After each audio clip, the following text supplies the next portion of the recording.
बोलो। ध्यान करने के लिए बैठा रहते, मतलब अपने बारे में चिंतन करने के लिए। कुछ आता ही नहीं। पहले तो ये हाथ में इतना पहने हो, इसकी कोई जरूरत है? नहीं, फिर कहाँ पहने हो?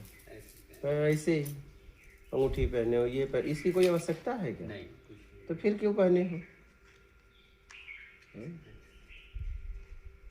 इसकी कोई अगर आवश्यकता है तब तो ठीक है। कान में भी पहने हो।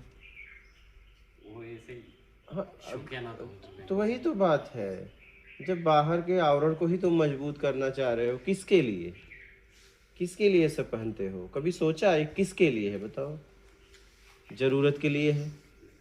किसके लिए है? ऐसे ही शुक्रिया ना तो। लेकिन मैं वही तो कह रहा हूँ, शौक भी होगी तो कुछ और होगा। शौक है तो उसके पीछे कुछ होगा ना, कुछ चाहिए होगा। ऐसे थोड़ी शौक होता है। नहीं कुछ नहीं चाहिए। तो फिर क्यों? फिर शरीर में इतना बोझा क्यों?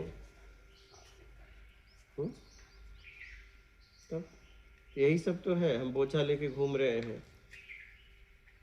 और कुछ पान मसाला वगैरह खाते हो? खाता हूँ। हाँ।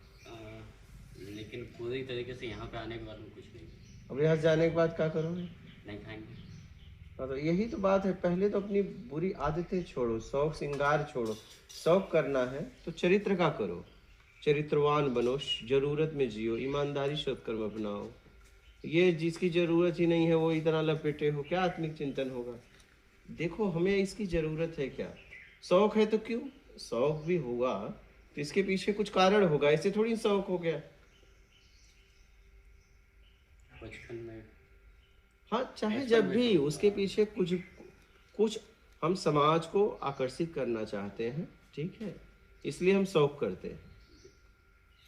अगर हमें जरूरत नहीं है तो हमें तन ढकने के लिए कपड़ा चाहिए, ठीक है। समाज को हम ऐसा कोई आचरण व्यवहार ना करें कि समाज को गंदा लगे, समाज को तकलीफ हो।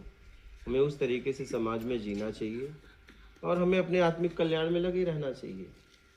तो पहले सत्संग सुनो, फिर आप अकेले में बैठो, कुछ करो मत, आत्मिक चिंतन अपने आप होगा।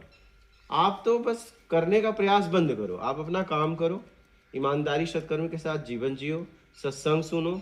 कोई प्रश्न उठ रहा है तो जीवंत गुरु के शरण में जाके प्रश्न करो और आप बस बैठो, आत्मिक चिंतन अपने आप होगा, तुम्हें करने की जरूरत नहीं।